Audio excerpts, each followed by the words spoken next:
Welcome to എഫർ education. അടുത്തൊരു സെഷനിലേക്ക് എല്ലാവർക്കും സ്വാഗതം. UGC NTA അറബിക് നെറ്റ് എക്സാമുമായി ബന്ധപ്പെട്ട ഓരോ കാര്യങ്ങൾ നമ്മൾ വിവിധ സെഷനുകളിലൂടെയായിട്ട് പൂർത്തീകരിച്ചു. ഈ ഒരു സെഷനിൽ നമ്മൾ പറയാൻ ഉദ്ദേശിക്കുന്നത് യൂണിറ്റ് 7-ൽ കവിതയുടെ ഭാഗത്ത് വരുന്ന അബ്ദുള്ള അൽ ബർദൂനി എന്നവരെ കുറിച്ചാണ്.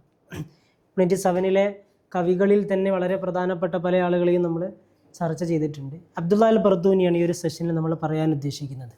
1929 to 1999 ഇതാണ് അബ്ദുള്ള അൽ ബർദൂനിയുടെ ജീവിത കാലഘട്ടം എന്ന് പറയുന്നത്.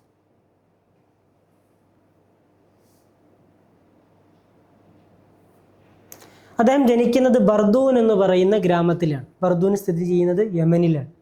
ഷായിറുൻ നാഖിദുൻ അദബിയുൻ മുഅർരിഖുൻ മുദരിസുൻ, വിവിധ വളീഫകളിൽ അദ്ദേഹം ശോഭിച്ചിട്ടുണ്ട്. അദ്ദേഹം കവിയായിരുന്നു, അതേപോലെ നാഖിദായിരുന്നു, ചരിത്രകാരനായിരുന്നു, അദ്ദേഹം അധ്യാപകനൊക്കെ ആയിരുന്നു. ഉസീബ ബിൽ ജുദിരി അല്ലദി അദ്ദാ ഇലാ ഫുഖ്ദാനിഹി ബസരിഹി അല്ലെങ്കിൽ ഫുഖ്ദാനിഹി ബസറഹു വഹുവ ഫി 15. അദ്ദേഹത്തിന് 5 വയസ്സായ സമയത്ത് അദ്ദേഹത്തിൻ്റെ കാഴ്ചശക്തി നഷ്ടപ്പെടുന്ന രൂപത്തിൽ അദ്ദേഹത്തിന് തിമിരം ബാധിക്കുകയുണ്ടായി. ലുഖിബ അല അസരി ദാലിക ബി മഅരി അൽ യമൻ. അതിനെ തുടർന്നാണ് അദ്ദേഹം മഅരി അൽ യമൻ എന്ന ലഖബിൽ അറിയപ്പെടാൻ തുടങ്ങിയിട്ടുള്ളത്. കാരണം അബുൽ അല അൽ മഅരി എന്ന് പറയുന്ന അബ്ബാസി കാലഘട്ടത്തിലെ ഏറ്റവും പ്രധാനപ്പെട്ട കവിയായിരുന്നു. അദ്ദേഹം ഷാമിലായിരുന്നല്ലോ. അപ്പോൾ അബുൽ അല അൽ മഅരി അദ്ദേഹത്തിൻ്റെ 3-ാമത്തെ വയസ്സിലും മറ്റൊക്കെ ആയിട്ട് കാഴ്ചശക്തി നഷ്ടപ്പെടുന്നുണ്ട്. അദ്ദേഹം ആദ്യം ആകെ കണ്ട ഒരു നിറം എന്ന് പറയുന്നത് ചുവപ്പാണ്. ചുവപ്പ് മാത്രമേ തനിക്കറിയൂ എന്ന രൂപത്തിൽ അദ്ദേഹത്തിൻ്റെ ഒരു സ്റ്റേറ്റ്മെൻ്റ് ഉണ്ടല്ലോ. അപ്പോൾ ഈ അബുൽ അല അൽ മഅരി കാഴ്ചയില്ലാത്ത ഒരാളായിരുന്നു. ഇദ്ദേഹത്തിന് 5-ാം വയസ്സിൽ കാഴ്ചശക്തി നഷ്ടപ്പെടുകയും ചെയ്തു. ഇദ്ദേഹം വളരെ മികച്ചൊരു കവിയാണ്. അപ്പോൾ ആ രീതിയിൽ മഅരി അൽ യമൻ എന്ന പേരിൽ അറിയപ്പെട്ടിട്ടുണ്ട്? അബ്ദുള്ള അൽ ബർദൂനി അറിയപ്പെട്ടിട്ടുണ്ട്. തലഖ തലീമുൽ ഊല ഫീഹ, അദ്ദേഹം യമനിൽ തന്നെയായിരുന്നു അദ്ദേഹത്തിൻ്റെ പ്രാഥമിക പഠനങ്ങൾ.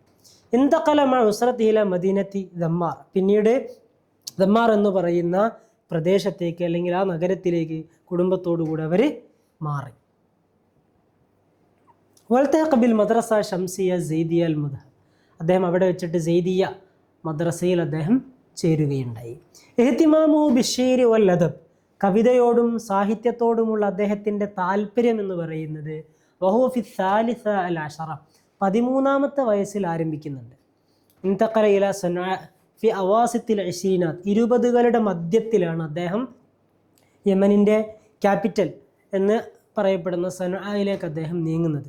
ഹൈദു വാസല ദിറാസതഹു ഫിൽ മദ്രസ അൽ ഇൽമിയ, അദ്ദേഹം അവിടെ തൻ്റെ പഠനം തുടർന്നു.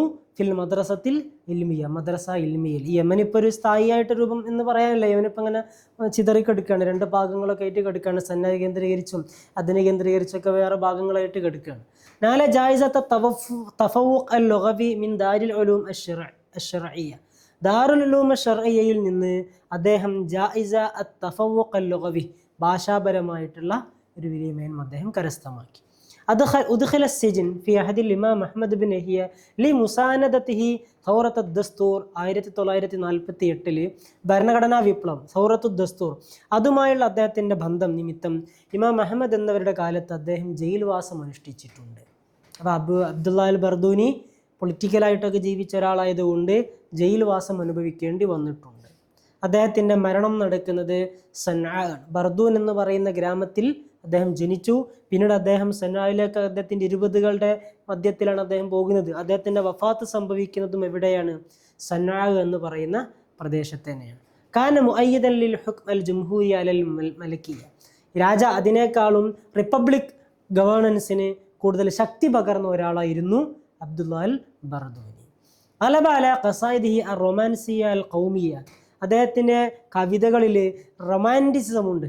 നാഷണലായിട്ടുള്ള അല്ലെങ്കിൽ കുറേ കൂടി ദേശീയമായിട്ടുള്ള കാൽപ്പനികത അദ്ദേഹത്തിൻ്റെ കവിതകളിലുണ്ട്.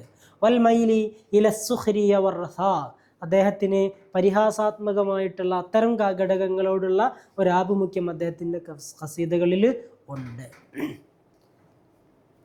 ജംഹറത്തുൻ നുഖാദ് വമിൻഹും അദ്ദക്തൂർ അബ്ദുൽ അസീസ് അൽ മഖാലിഹ്, ഭൂരിഭാഗം നാഖിദീങ്ങളും അത്ലഖു അലൈഹി ലഖബ അശ്ശാഇർ അൽ കബീർ, ഉന്നതനായ വലിയ കവി, ദ ഗ്രേറ്റ് പോയറ്റ് എന്ന രൂപത്തിൽ ആരെ വിളിച്ചിട്ടുണ്ട്?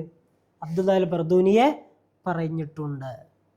ഇനി ഇദ്ദേഹത്തിന് കിട്ടിയിട്ടുള്ള അവാർഡുകൾ, അബൂ തമാം എന്ന് പറയുന്ന അവാർഡ് അദ്ദേഹത്തിന് കിട്ടി ഫിൽ മുസ്യോളിൽ വെച്ച് 971. പിന്നെ ജായിസത്തു ഷൗഖി കിട്ടി അദ്ദേഹത്തിൻ്റെ കവിതയുമായി ബന്ധപ്പെട്ട് 981 കെയ്റോയിൽ വെച്ചിട്ട്.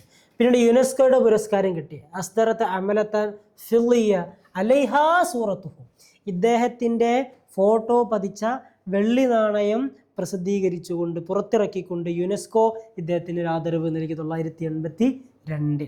ജായിസത്ത് സുൽത്താൻ അൽ ഉവൈസ് ഫിൽ ഇമാറാത്ത്, സുൽത്താൻ അൽ ഉവൈസ് ഇന്ത്യയിൽ നിന്നൊക്കെ കിട്ടിയ ആളുകളുണ്ടല്ലേ, നദിവിയെ പോലെയുള്ളതാണ്. സുൽത്താൻ അൽ ഉവൈസ് അദ്ദേഹത്തിന് ഇമാറാത്തിൽ 1993 യു എയിൽ വെച്ചിട്ട് ഈ ഒരു പുരസ്കാരം അദ്ദേഹത്തിന് ലഭിക്കുന്നത്.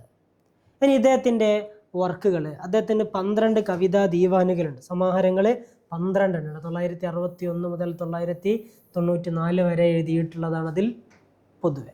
പിന്നെ മിൻ അർളി ബിൽഖീസ്, ഫി ത്വരീഖിൽ ഫജ്ർ, മദീനത്തുൽ ഗദ്, ലി ഐനി ഉമ്മു ബിൽഖീസ്, അസ്സഫർ ഇലൽ അയ്യാം, ഇങ്ങനെയുള്ള കസീദകളും ദീവാനുകളൊക്കെ അദ്ദേഹത്തിന് ഉണ്ടല്ലേ. ബിൽഖീസിൻ്റെ മണ്ണിൽ നിന്ന് അതിരാവിലെ പുറപ്പെട്ടു, നാളെ നഗരത്തിലെത്തിച്ചേരണം, ബിൽഖീസിൻ്റെ ഉമ്മയെയും കൂട്ടിയിട്ട് യാത്ര പോകണം. ഇങ്ങനെയൊക്കെ നമ്മൾ കുട്ടികൾക്ക് എക്സാമുമായി ബന്ധപ്പെട്ട് കണക്റ്റിംഗ് ഓർത്തു വെക്കാൻ വേണ്ടിയിട്ട് പറഞ്ഞു കൊടുക്കുക. അപ്പോൾ ഇത്രയും കാര്യങ്ങളാണ് വളരെ പ്രധാനമായിട്ടുള്ള അദ്ദേഹത്തിൻ്റെ ദീവാനുകൾ എന്ന് പറയുന്നത്. ഇനി അദ്ദേഹത്തിൻ്റെ ചില രചനകളുണ്ട്. റിഹിലത്തുൻ ഫിഷീരിൽ യമനി ഖദീമും ഹദീസും, ഇത് അദ്ദേഹത്തിൻ്റെ ഒരു കൃതിയാണ്.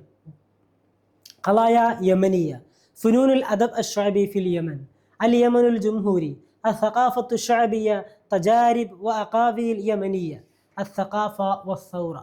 അല്ലേ, ഇത് അദ്ദേഹത്തിൻ്റെ പുസ്തകങ്ങൾ എന്ന് പറയാം. ഇത് അദ്ദേഹത്തിൻ്റെ കൃതികളാണ്. നേരത്തെ നമ്മൾ പറഞ്ഞിട്ടുള്ള അദ്ദേഹത്തിൻ്റെ ദീവാനുകളും ഖസീദകളാണ്.